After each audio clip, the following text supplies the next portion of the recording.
Right now, the Mariners looking for the tie. They would take a fly ball. They would love a base hit into the gap, and they can win it with Junior's speed. The stretch and the 0-1 pitch on the way to Edgar Martinez, swung on in line down the left field line for a base hit. Here comes Joey. Here is Junior to third base. They're going to wave him in. The throw to the plate will be late. The Mariners are going to play for the American League Championship Series. I don't believe it. It just continues. My, oh, my. Holy cow. Welcome to Unpopular Opinion with Schaafy and Pals, Season 1, Episode 3A. We are going to do a continuation of Episode 3 that we had a couple weeks ago. In this greeting, clearly something big happened in the Pacific Northwest, and something that makes me feel some type of way. And I will tell you, shout out to the Mariners. We won the AOS. We're going to the American League Championship Series after we won a 15-inning game against a 15-inning game 5 against the Detroit Tigers, which was just it's really tough watching the Mariners. I remember being in the living room over at my dad's house when I was like 12 years old in 1995. Well, I guess I was 14 years old. I remember everything I was doing that day. I hung out with Jansky that day and Mike Knoll. I saw Mike briefly. They used to live in the apartments up at the top of the hill. And I remember getting home and I remember watching it and jumping up and down going, we're going to win, as Griffey's rounding third and freaking out. My mom, Lisa, was there. My dad was there, and it was me. And I think maybe Tony was there, my little brother. It's just incredible. And then, it was... I just have this love-hate relationship with the Mariners lately because of the fact that I feel that they owe us something. And you just can't have a 21-year gap of playoffs and expect us to be all happy about it. Like, you got to go to the damn show and you got to go win the whole damn thing right now or else I'm done. But that's a completely different discussion. I'm going to try to get a pal on for that because that's absolutely going to be a topic. It'll be an all Mariners broadcast of Unpopular Opinion with Schaafy and Pals. Hey, shout out to Mount Tahoma High School. As you can see, repping the alma mater again. We are 6-0. We're first in our division, and we're top 10 in state. Last I checked, we were 7th. It's probably higher now. So we're probably 6th or 5th or 4th. Or we should just be number 1. Mount Tahoma all day. So we had a huge day. It's Sunday right now. It's about 12:40 a.m. I don't know. PM, what time is it? Oh, it's almost 1 in the afternoon. The Seahawks are beating the Jaguars right now. I probably shouldn't say anything about that because when that happens, they come back and win. So if you're a Pacific Northwest sports fan, it's been a big deal. If you're a Mount Tahoma Thunderbirds, love you guys. Let's get on with the show.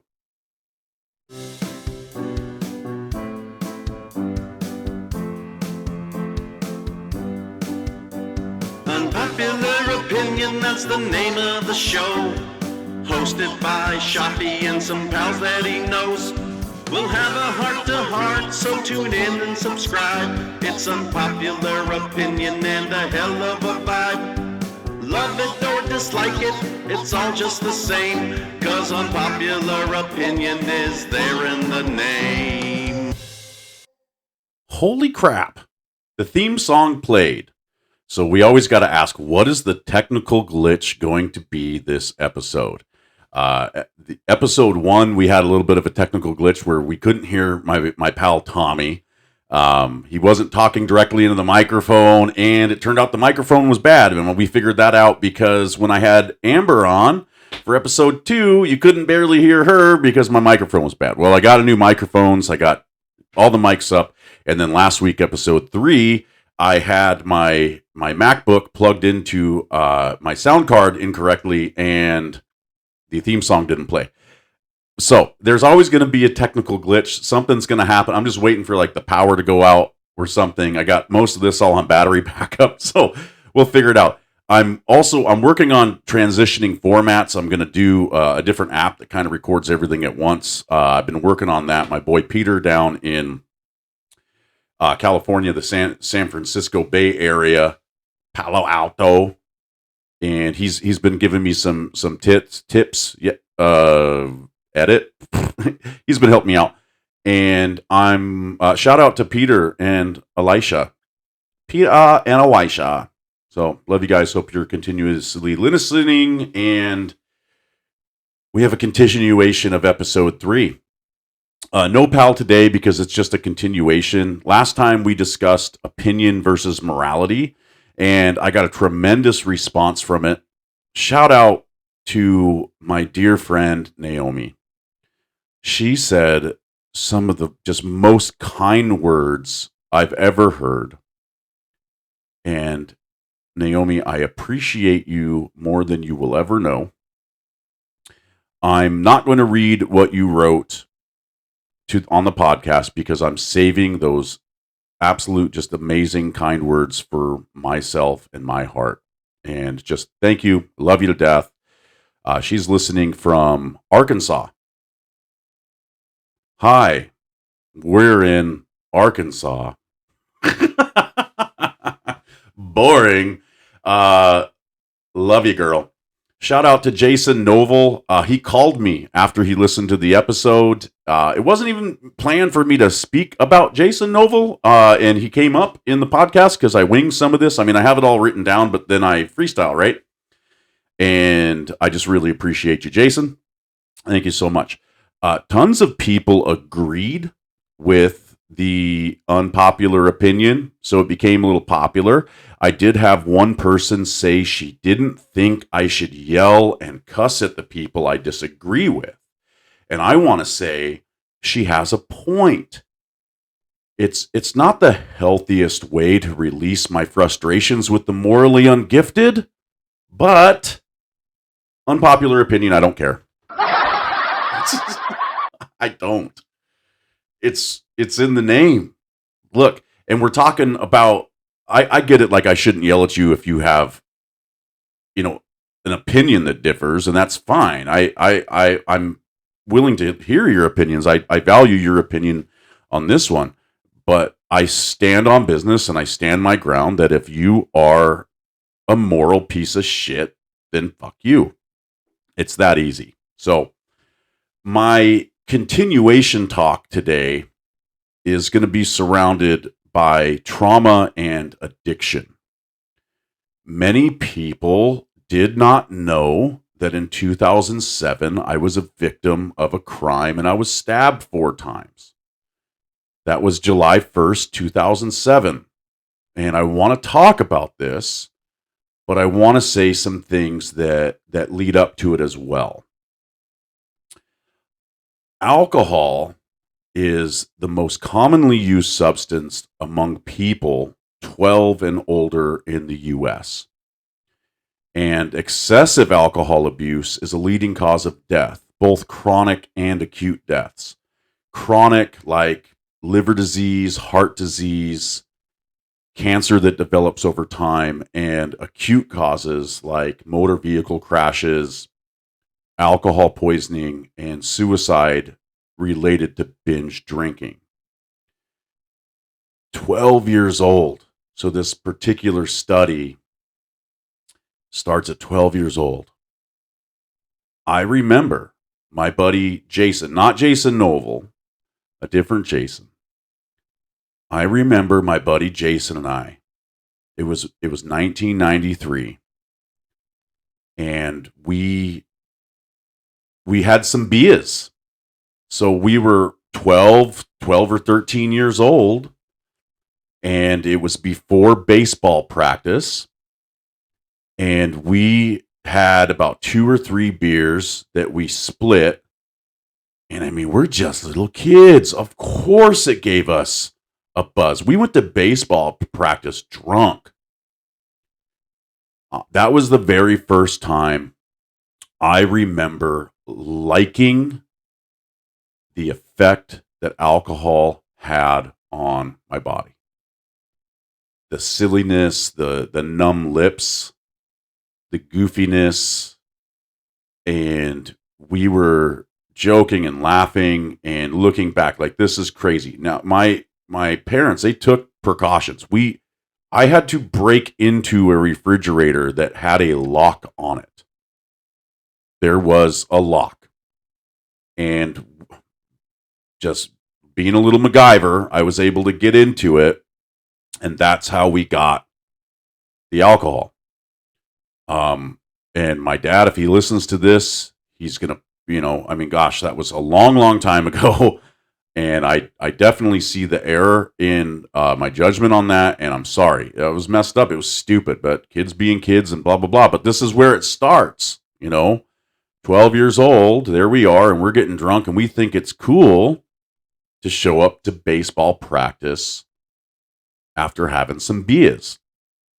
High school, I remember boozing here and there, having some negative effects with it. That's, in high school, having going to a couple parties or something and drinking in excess and drinking too much and throwing up from it.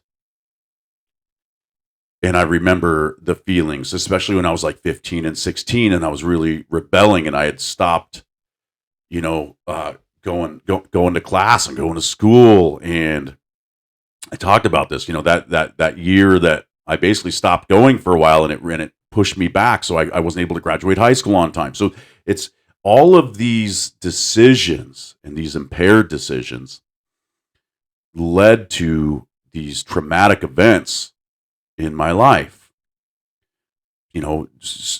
Missing school because I thought it was cool to go drink and hang out and smoke a bunch of pot with my buddies. And then boom, I don't graduate high school on time. I lose my military ride there. And I remember turning 21 and boom, that was full blown alcoholism. It was so readily available. You could just walk down to the store. You had an ID in your pocket where it says you can buy it legally. It was incredible. And I remember being 21 and going out to the bars and buying beer and getting an 18 rack and how an 18 rack of beers would get, 3 or 4 people pretty drunk. You'd have a few beers with your buddies and you're feeling really good. Fast forward 20 years after that, and I need that 18 rack for myself. That's the level that it became. And I'm going to get into a little bit of that. I actually have some numbers for you here when we get to the heart to heart. The unpopular opinion is really just a continuation of what we were doing. It's, you find an unpopular opinion in here. I would say that my unpopular opinion is that we need more programs to help people who suffer from addiction and trauma. We need more social programs to help.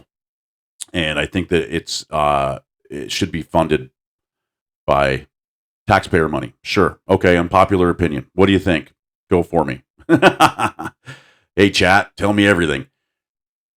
I started drinking in 1993. I was 12 years old. That's too dang young.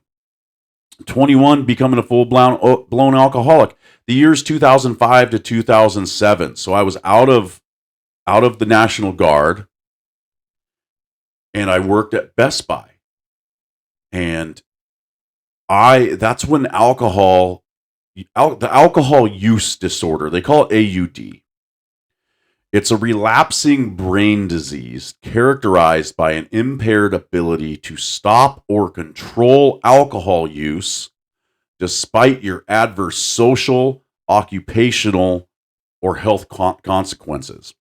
I couldn't stop drinking once I started, regardless of what I had to do or who I was around or my health. If I had to work the next day, didn't care. I would shower, brush my teeth, put on some fresh clothes, and I would go to Best Buy. And the one person in the world that would call me out for it happened to be my boss at the time. I've mentioned him a billion times. He's a Mount Tahoma Thunderbird. He's in every episode of Unpopular Opinion.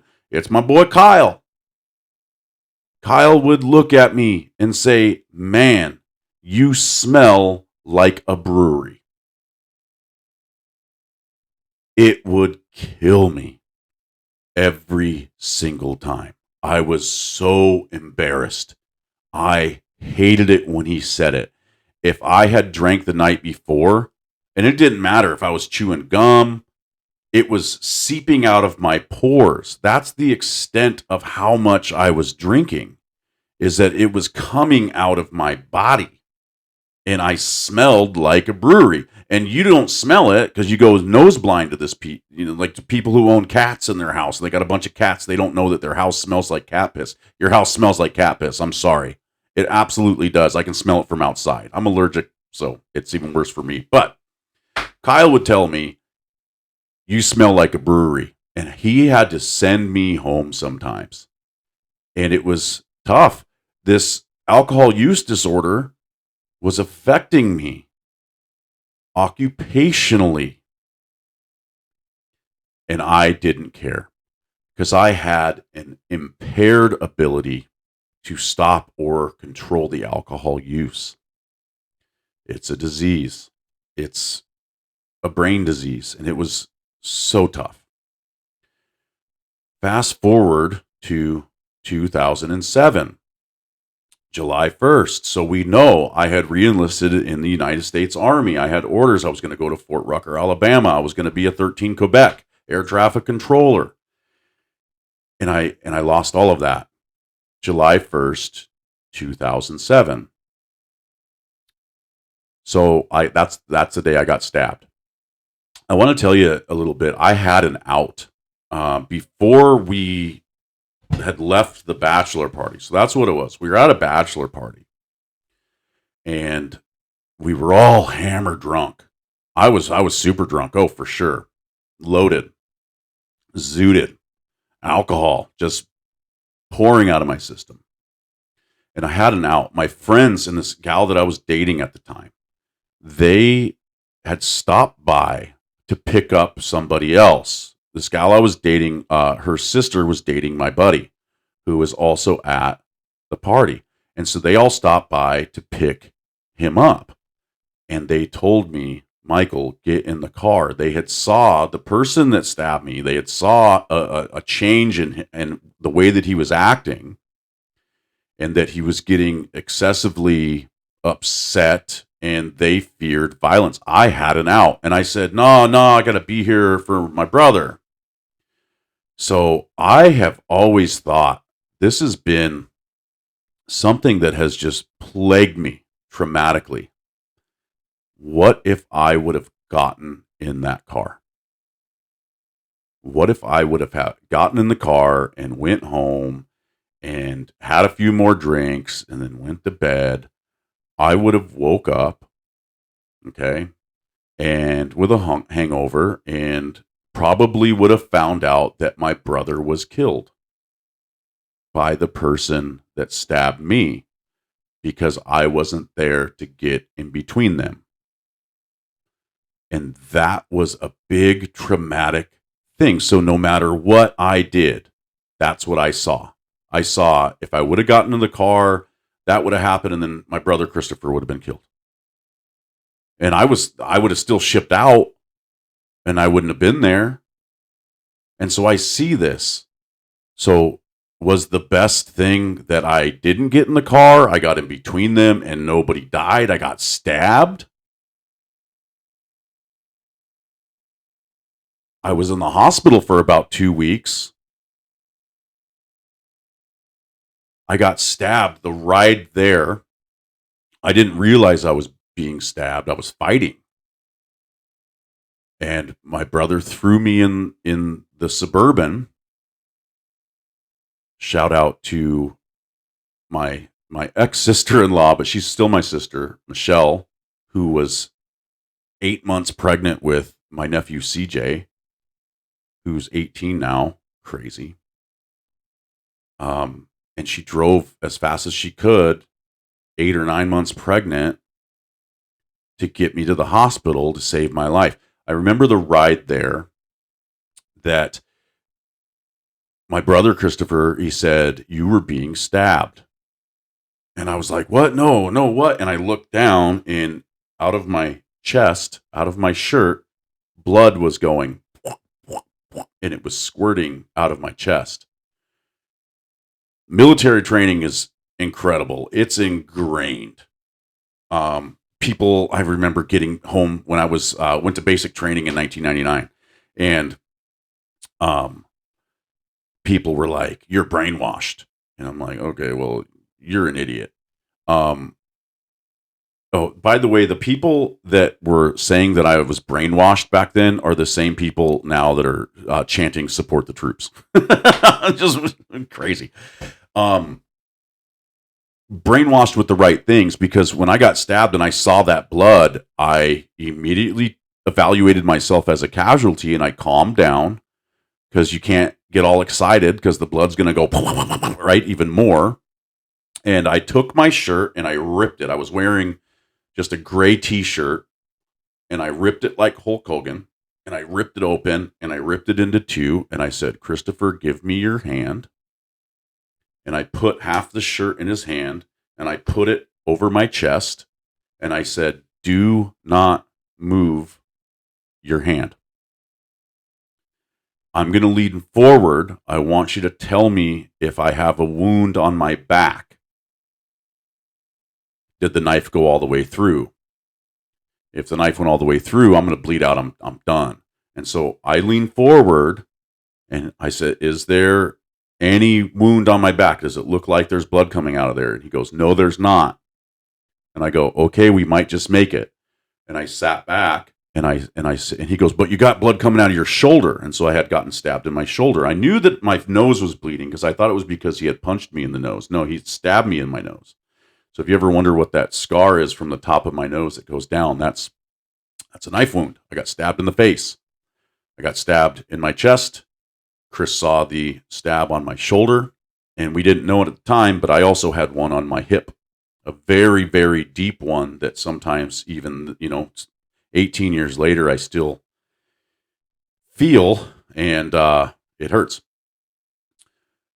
So I asked Chris, I'm like, "Hey, I'm going to hold my nose with the other half of my shirt. Can you stop the bleeding here, or just hold it and put pressure on it?" And I put my hand over his, and he's like, "There's a lot of blood." And I was like, "Chris, you gotta hold your hand down here.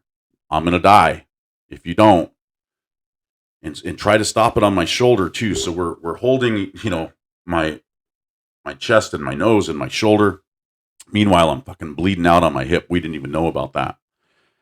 And we get to St. Joseph Medical Center, and Michelle asked me, "What do I do?" And I go, "Run into the emergency room and wave your hands in the air and yell, 'I have a stab victim in the truck. Come quick, come quick.'" And so I vividly remember Michelle, pregnant, fully, CJ's coming, and her running into the ER at St. Joseph Medical Center. And remember, this is like in between 1 and 3 a.m. And she waves her hands in the air and she says, "Come quick, come quick." And two nurse orderly dudes come out with a wheelchair, and they come and they open up my door and they say, "What do we got here?" And I say, "I'm 26 years old. I got 3, maybe 4 stab wounds. I am under the influence of alcohol and I smoke cigarettes. I need to get in there." And they go, "Yep." And so they said, "Thank you for holding." They swapped places with Chris in terms of holding my chest and holding my nose. They put me into the chair. They wheel me in. And that's where I saw one of the people that saved my life. And her name is Dr. Lori Morgan. She's now a chief of staff at a large hospital in Portland. And she said, "What do we have here?" And I repeated the same thing I told to the orderlies. "My name is Michael. I'm 26 years old. I have 3, maybe 4 stab wounds. I am under the influence of alcohol, and I do smoke cigarettes. We need to get to work." And she said, "You're right. You heard them. Let's get them up on a bed." They got me up on a bed. They wheel me into this back room. They start cutting all my clothes off of me. They're putting this mask over for oxygen. I can't barely breathe. I'm coughing up blood, and I'm choking on it. as I'm trying to breathe in this oxygen, I can't because the mask is filling up with blood. And they're looking in my wallet, and they haven't really done anything other than take my clothes off and wheel me into this back room, and I'm surrounded by people. And they say, "Do you have insurance?" And I say, "Yes, my insurance card is in my wallet behind my ID." And she goes, "Got it." And she holds it up, and I can see as I'm laying there, I can see her across the room. And she goes, "Got it."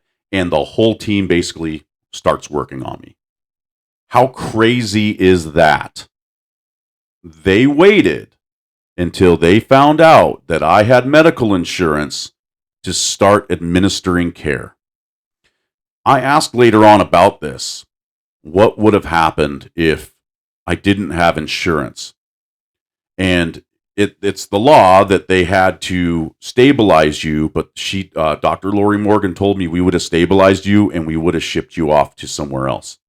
And I said, and I probably would have died. And she goes, probably.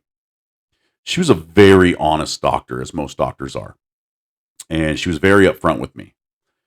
That was crazy to hear. It's so important to have health insurance, and it'll save your life one day. And I just hate it that we're going to have a whole nother unpopular opinion I should just on health insurance and things of that nature. So they wheel me in because now I get into the OR. Like she said, we have to go to work. I have to open him up. There's something happening with this lung. So that lung collapsed because the knife wound that went through my chest punctured my lung and collapsed the lung. And that's when Dr. Wendell Smith came in. He's the one who actually did my 19 surgical steel sutures that are holding the chest together. And I have the x-rays right here, and I was going to try to find a way to put them on the YouTube here, but it was too tough with the lighting and all that. So Wendell Smith says, "Hey, have you ever been under anesthesia before?" And I said, "No, I have not." And he goes, "Okay, well, we're going to put you under anesthesia right away." And I said, through my coughing up blood, I was like, "Is it like the movies where I have to count back from 10? And he said, "I don't care what you do." And I said, "In that case, I'm going to sing the music of the night from the Phantom of the Opera Broadway musical." And they put the mask on me, and I said, "No," and I was out. Just like that. I was going to sing a fucking song from the Phantom of the Opera. Original London cast. No, I was going to sing a song. I was out. I wake up, and I'm in a hospital room, and my mom, Lisa, is there holding my chart at the end of the bed. My dad's in the room, and she's reading through my chart, and my grandma is there. And my grandma lives down in Eugene, Oregon, outside of Eugene. And it's 5 hours to get there. And I'm like, "Grandma, how'd you make it here so fast?" Once they took the breathing tube out of me, because I had that breathing tube in for a few more hours. In fact, let me tell you a quick story. So my biological mom and Gary Atwood, rest in peace, Gary, were in the room when I was just kind of waking up shortly after my mom Lisa holding the chart, my dad in there, my grandma, and then they left, and then my bio mom and Gary came in the room. They were doing like 3 people at a time or 2 people at a time were allowed to just sit in the room with me. And I didn't know there was 50 people waiting in the waiting room for me. And I didn't know my concept of time. I thought had only been a couple hours. Turns out it had been about a full day, about 24 hours or 18 hours or something like that. It was like it was the next day. It was July 2nd at this point. And my biological mom and Gary are in the room, and they are just being so loud. And I'm in and out of consciousness. I got this breathing tube, so I can't talk. And they are being so loud. And I just remember all the lights just being so bright, and just everything they're saying is just so annoying. And it was just like hurting my ears, and I was just frustrated. And the morphine's starting to wear off. And I hold up my hand and I do the universal sign for give me a pen, like I want to write something down. It's the same thing. You're like, check please, right? I do the I'm going to write something. And Gary sees it and he goes, oh, I think he wants a pen. And my mom is like, I got a pen in my purse and here I got a napkin. It's a Wendy's napkin. And they put the pen in my hand and they put these napkins on the table and they're like, Michael's going to talk to us. He's going to say something. And I draw this big heart and I write, shut the fuck up. And Gary grabs the note, the secret message that Michael's awake. He can't talk. He's got a breathing tube down his throat. What does the message say? And he goes, he drew a heart. And she's like, oh, he drew a heart. Aw. And he looks down at the other piece and he goes, I think he wants us to get out of here.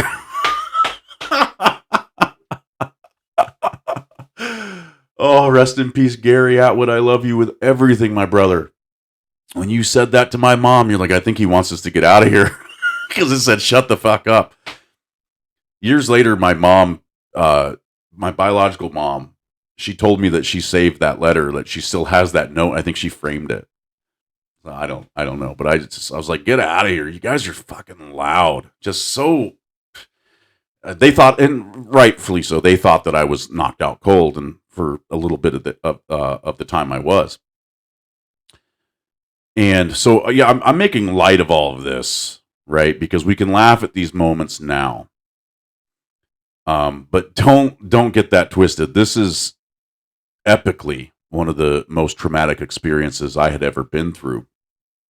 But I want to share some of these funny moments that happened there, and some of the things that happened afterwards.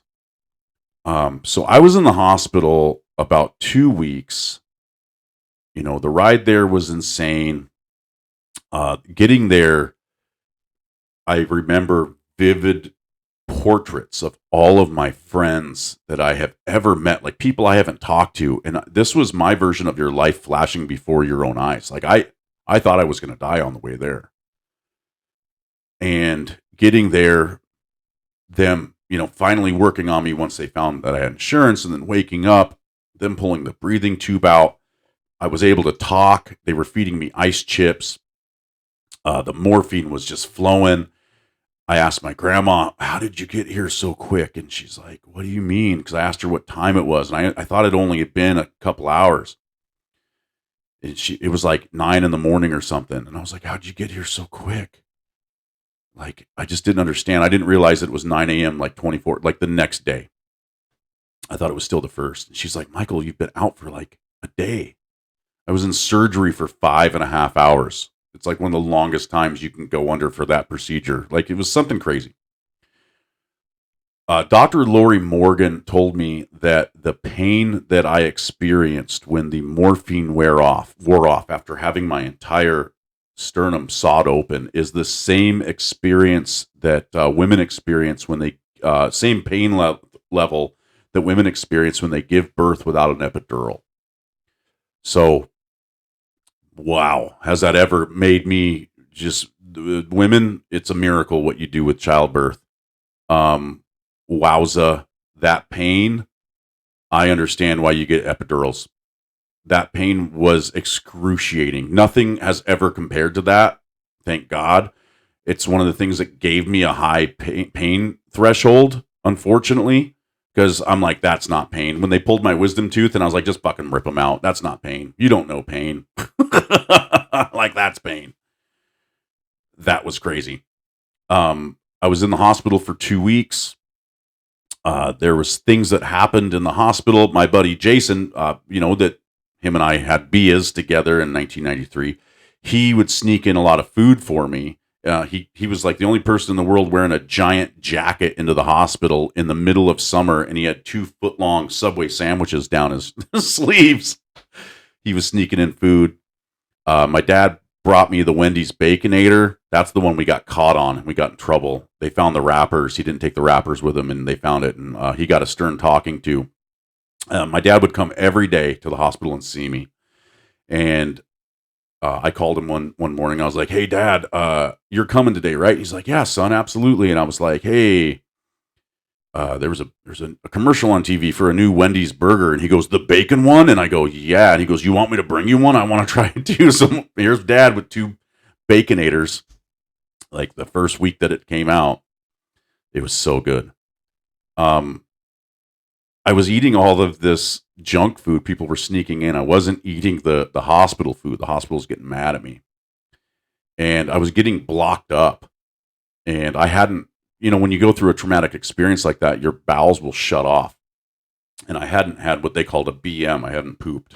And look, everybody poops. We're going to talk about it for a second.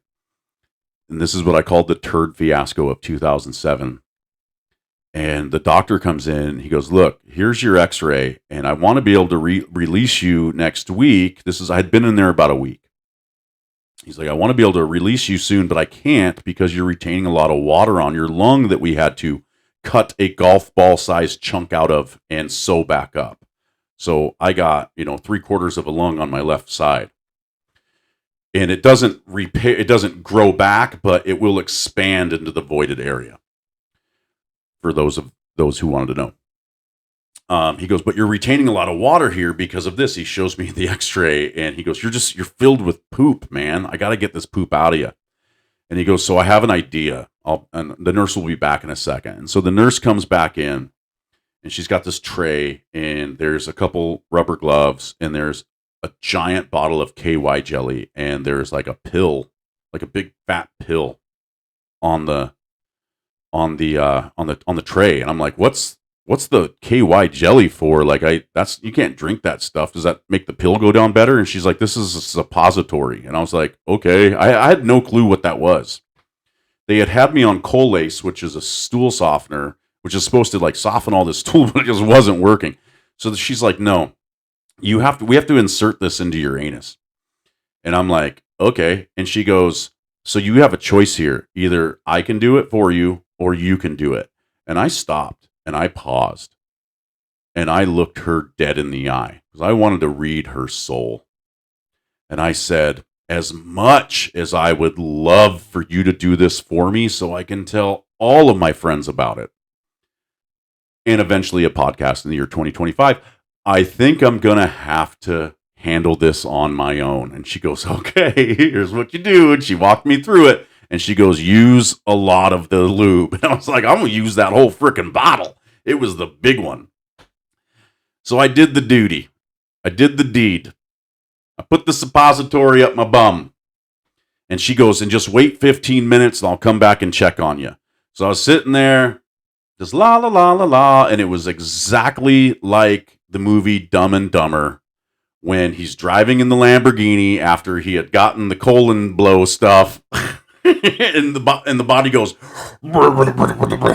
Just I had that same exact experience. And I was like, oh my God. And it was just that it was like 15 minutes on the dot. And so I had this blood tube that was attached to this little, I called it my bordello of blood. It's like a little suitcase that had blood in it. It was draining out into it. They were trying to drain everything out of the lung, right? And all the fluid around it. And so I get up and I grab my little bordello of blood and I walk into the bathroom. I humble into the bathroom. Remember, my chest has been sawed open. It's so tough to move. I'm in just excruciating pain. And I go into the bathroom and I sit on the toilet. And I have the fan on and I'm starting to get the sweats and it's cold and I'm shivering. And there's a towel on the hanger there because my room had a shower. And I take the towel and I cover up because I'm in my hospital gown, right? And I cover up with the towel and I'm in there and the nurse comes and she goes, hey, is everything going okay? And I'm like, I'm working on it. And I proceed over the course of 30 to 45 minutes to pass the largest BM turd that I have ever passed. It was like 18 Keurigs. If you're familiar with South Park and the Keurig rating. That it was like the size of one of the little kid footballs. Like not the little one, like the medium-sized one. It was insane that it came out of my body. Ripped me wide open. And I passed it. And it was the most incredible feeling once it exited. Wow. Well, time to flush it down. And so I get up and I look and I just stand over that beauty. I just admired my work. And I was like, that's what it takes. You got to stop pooping for a week and then you'll poop out a world record holder. And it takes a couple Wendy's Baconators, some foot-long Subway sandwiches. Like, you got to pack it in there. If you want to go big, you gotta go big, right? And so I hit the flush. And hospitals are like industrial toilets. They're whoosh, right? So I hit the flush and it goes whoosh, boop, and it fucking suctions. And I'm like, uh-oh, that's not good. That's gonna overflow. So I open up the door. I got my bordello of blood. I close the door. I take the towel off of my shoulders and I throw it at the bottom of the door and I kind of kick it into place to stop any water that's going to come out. I get up on my hospital bed and I start hitting the nurse call button, and she comes in so excited and proud of me. And she's like, "Did you BM? Did you do it? Did you?" And she goes to open the bathroom door and I go, "No." And in slow motion, it was like this, "No." And here comes that freaking turd floating by on the ground with all the freaking water. It's shooting out of the toilet. It's extreme. The nurse hops up onto the bed with me and starts hitting the nurse call button herself. She's like, "Oh my God." The other nurse comes in. It's chaos in room 412 or whatever it was. And they have to completely shut down the entire room and call in the team to like everything is contaminated now. And they had to move me. And it sucked. I had this really great room that overlooked, I'm in St. Joe's with the circular windows, and I overlooked the whole entire Tide Flats. And then they had to move me, and I was on the other side, and I'm just basically looking at Hilltop. So it was very depressing. But I did pass the turd of 2007, the turd fiasco of 2007. That happened. That's some of the stuff. So the cool thing is like when people come and visit me, I get to tell them about this as it's happening. I get to tell them these stories, and people are laughing. And my friends were constantly getting kicked out of the hospital because I was laughing too much, and I'm not supposed to laugh. If I were to laugh, I was supposed to hold a pillow and hug a pillow because my chest had been torn open. So many people have been kicked out of the hospital because they were making me laugh too much, and et cetera, et cetera. So I go into the hospital. I get out of the hospital. The day I get out of the hospital, a counselor came and talked to me, and she goes, "Hey, your blood alcohol content was one of the largest we had ever seen coming in here, and I have some pamphlets for you, and we want to talk about alcoholism." And I was not trying to hear any of that. So I have somebody right now that is leading me down the path that can help me and help me get into recovery. And I can talk to somebody about all of this. And I basically told her, seriously, you guys, I told her to F off. I didn't want to hear none of that mess. I was going to do this on my own. I was stronger, blah, blah, blah, blah, blah. I didn't care. I wanted to get out of the hospital, get off the meds so I can frickin' drink again. I was sad, and boy, I didn't even realize how sad I was going to be. I had no clue. And I get out of the hospital, and I was dealing. My military career is gone. I can't get back. I can't get into the military. Can't get back into the military. My recruiter at the time, Vincent, he had told me that, look, there's not a waiver in the world I can get for an injury like this. I'm sorry, your military career is over. So sad, so depressed. My sister, my older sister Sandy, let me move in with her and her family, which was one of the just coolest, just grateful things.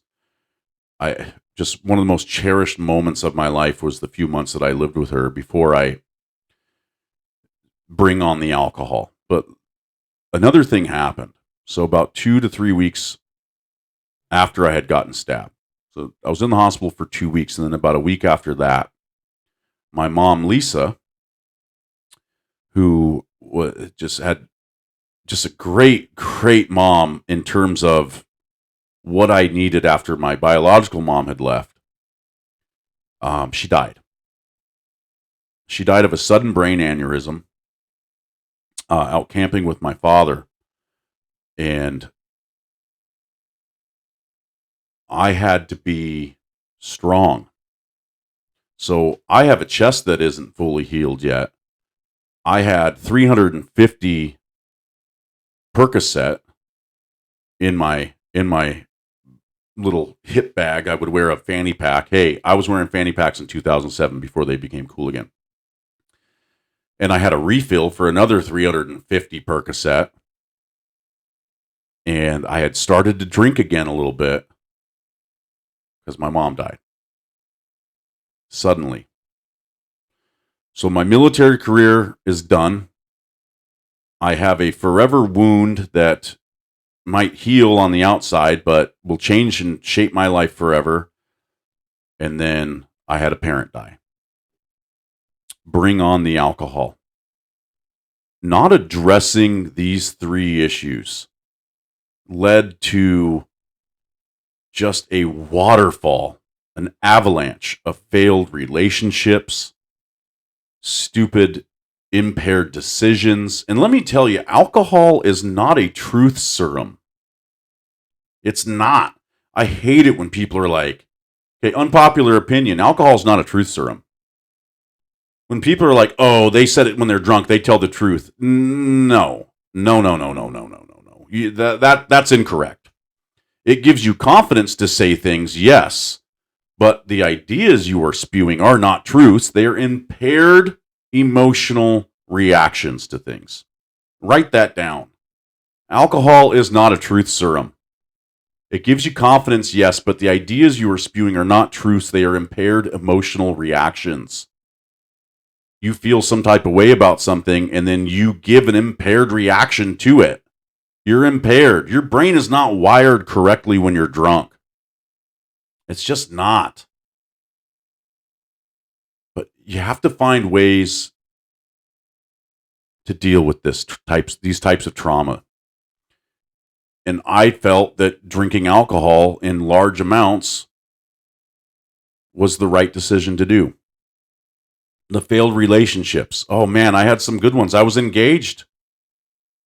I won't say any of these ladies' names, but alcohol played a huge factor in the type of relationship we had, because I felt I was always impaired and I was making hasty emotional reactions to everything that we did. I didn't think that I was the problem. I didn't think that my alcohol was the problem. I had gotten pulled over for reckless for a suspicion of DUI. I didn't get a DUI. This was 2008, but it was down to a reckless endangerment. But that's the type of decision that you're making. I was out there driving a car while drinking in 2008.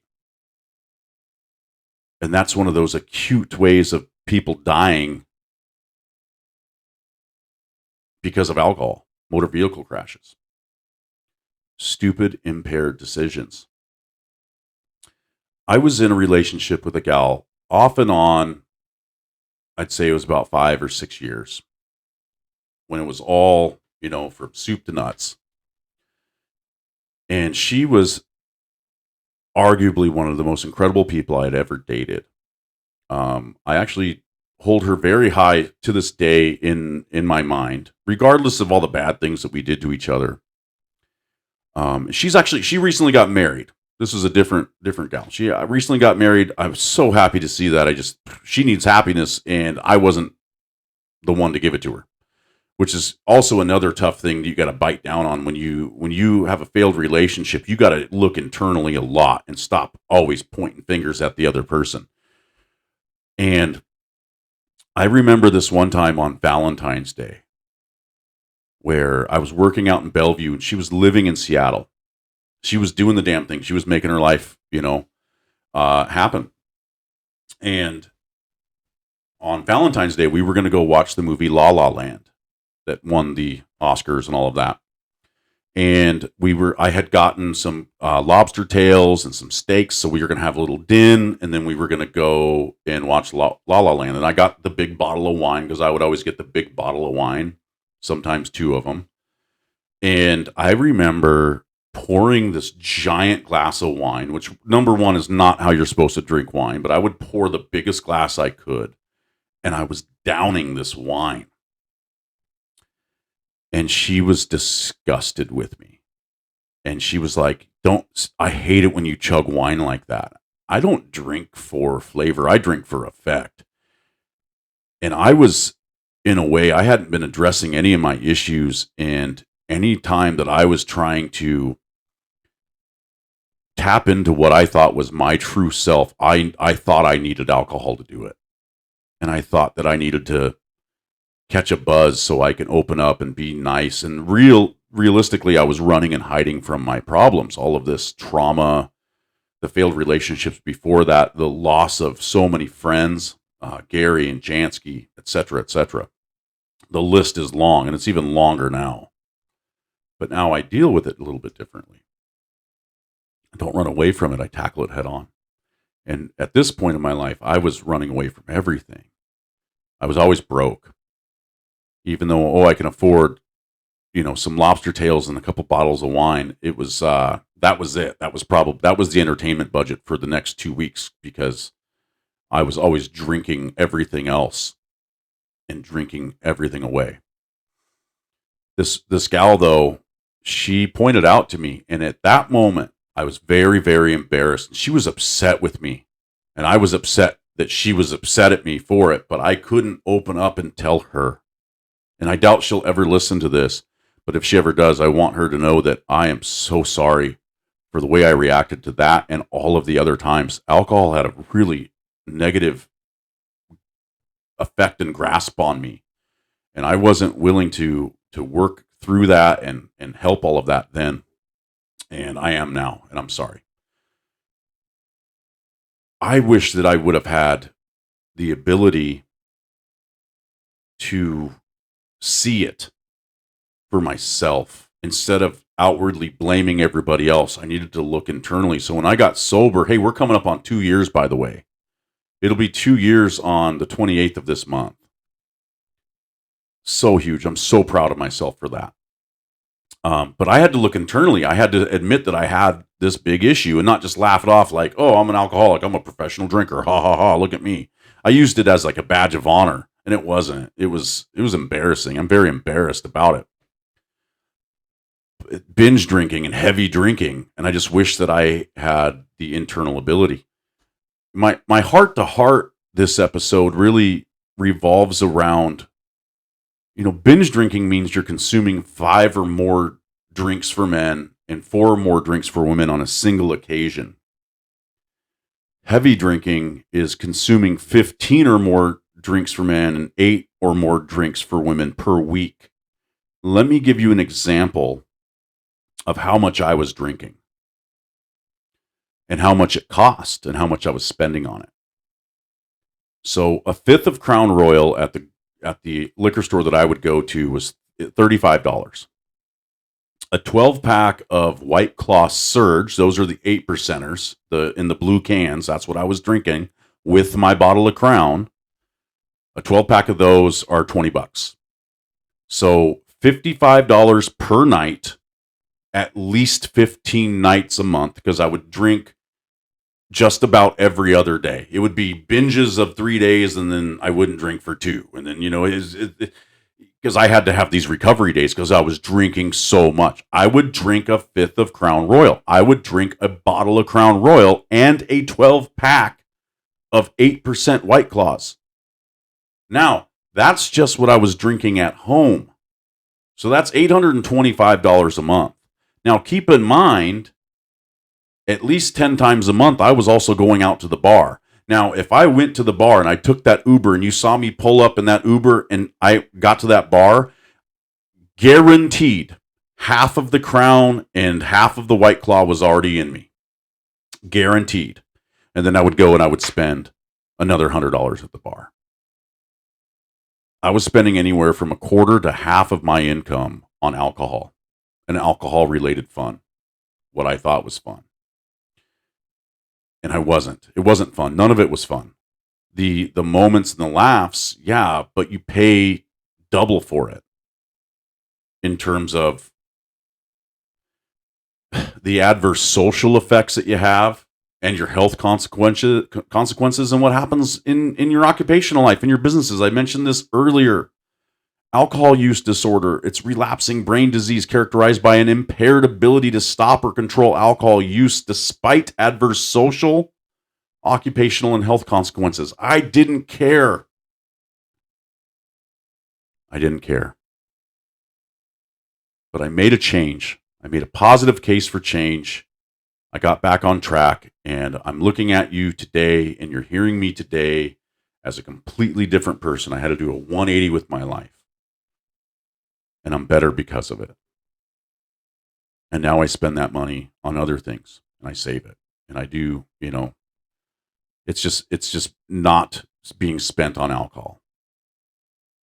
And I'm able to tackle these issues and I'm able to openly talk about them. That's one of the things. People can't talk about their issues. And here's the other thing. Unless your friends are professional therapists, I wouldn't talk to them about your problems. They're going through the same exact problem. So unpopular opinion, don't weigh all your problems on your friends. It's not their job to help you out with that.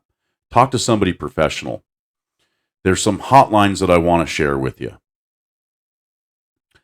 The Suicide and Crisis Hotline.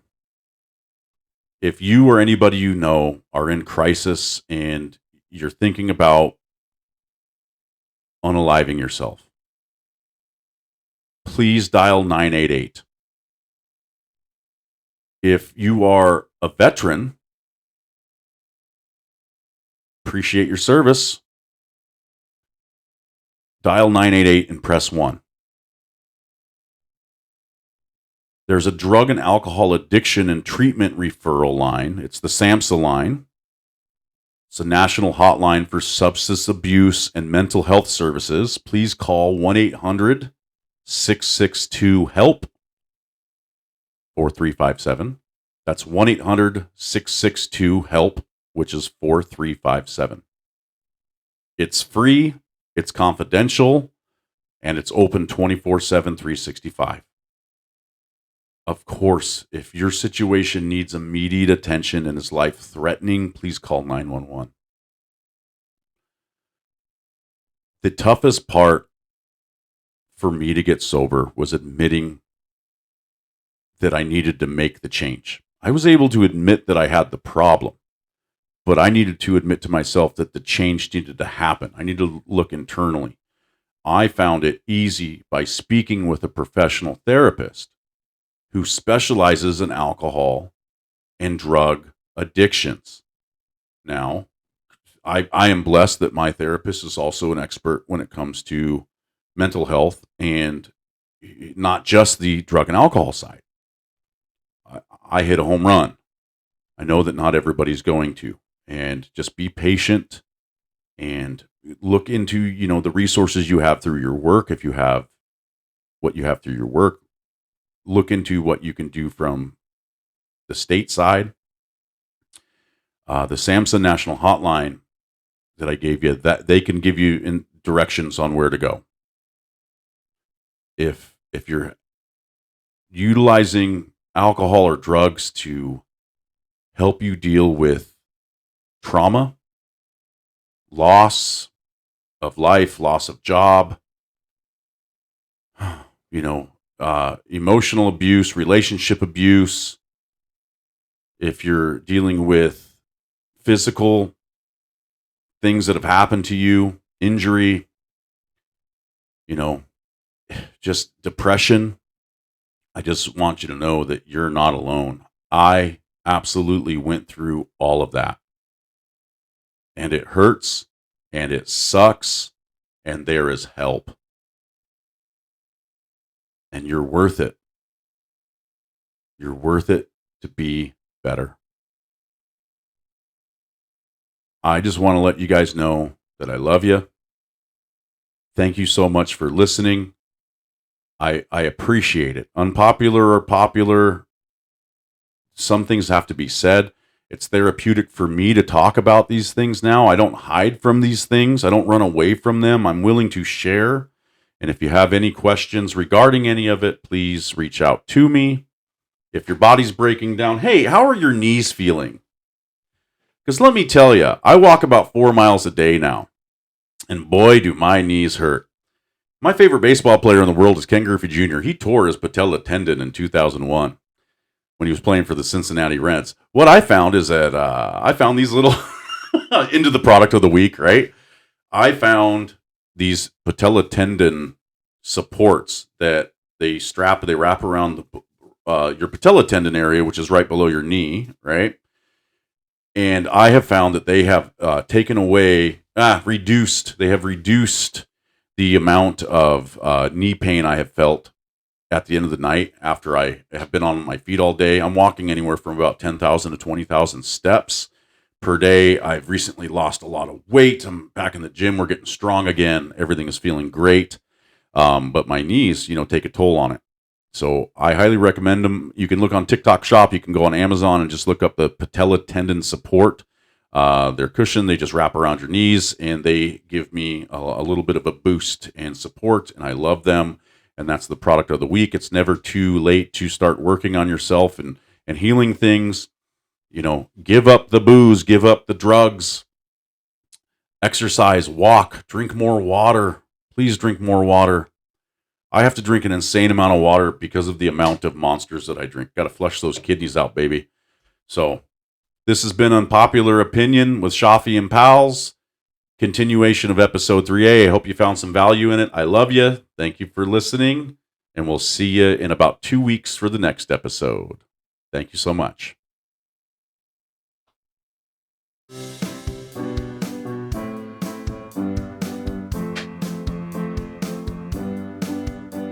Unpopular Opinion, that's the name of the show. Hosted by Schaafy and some pals that he knows. We'll have a heart-to-heart, so tune in and subscribe. It's Unpopular Opinion and a hell of a vibe. Love it or dislike it, it's all just the same. 'Cause Unpopular Opinion is there in the name. That's all I got. I was going to say something, but I don't really have that much more to say. Go Mount Tahoma Thunderbirds, go Mariners, go Seahawks. Sports ball. Ooh, just wait until I have that episode. It's coming. There's going to be a whole talk about my unhealthy relationship I used to have with sports ball. I'm just really proud of the Thunderbirds. Way to go, Mount Tahoma Thunderbirds. By the way, if you don't have at least 4 or 5 Mount Tahoma Thunderbirds shirts, what are you even doing with your life? I got about 4 or 5 of them. I find them at the Goodwill, and the Walmart on Bridgeport sells Mount Tahoma gear. Who knew? Okay, love you guys. Bye-bye.